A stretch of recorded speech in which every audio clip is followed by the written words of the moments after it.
हमजा, हमजा। सरदार, कारात वेगर ने काबले पर हमला कर दिया। कारात वेगर ने हमला कर दिया है। अब्दुल रहमान, जी सरदार। तुम अपने आदमियों को भेजो, वो हमारे शहीदों के जनाजे लेकर आए। हमजा के इलाज का बंदोबस्त करो जल्दी। और नुमान मुझे फौरन चाहिए।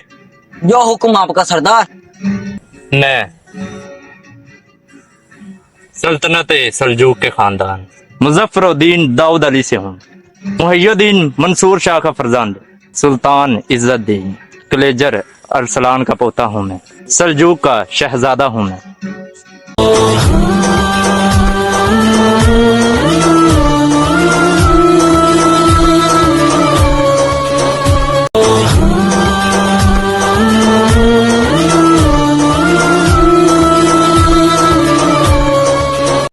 क्या बसाम मारेंगे?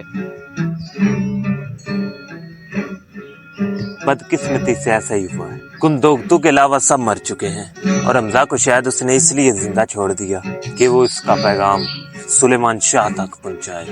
लगता है कि सुलेमान शाह का असर रसूख खत्म हो रहा है। सब कुछ तहस नहस हो जाएगा, कुछ भी नहीं बचेगा। अगर उसने कैदियों को वापस ना किया तो फिर क्या करेंगे हम? अब वो इनकार नहीं करेगा। वो अपने बेटे को क्या मरने के लिए छोड़ देगा? अगर उसने कारात विगर पर हमला कर दिया तो हमारे लिए मुश्किल हो जाएगी। सुलेमान शाह नहीं करेगा ऐसा। वो अपनी जान को खतरे में डाल देगा और कारात विगर इन दोनों को जिंदा नहीं छोड़ेगा। सिर्फ अर्तुगरुल जिंदा रहेगा कुछ अरसे के लिए। बहुत अफसोस की बात। अफसोस? तुम कोई ज्यादा बुरा समझते हो। बकवास बंद करो अपनी। तुम इतना ही डरते हो तो मुझसे हाथ क्यों मिलाया तुमने?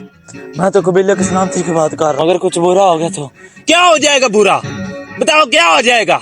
मुट्ठी भर सिपाहियों की कुर्बानी देने से अगर कबीले की इज्जत बच जाती है तो क्या क़यामत आ जाएगी? बताओ क्या क़यामत आ जाएगी? ठीक कह रहे हैं आप।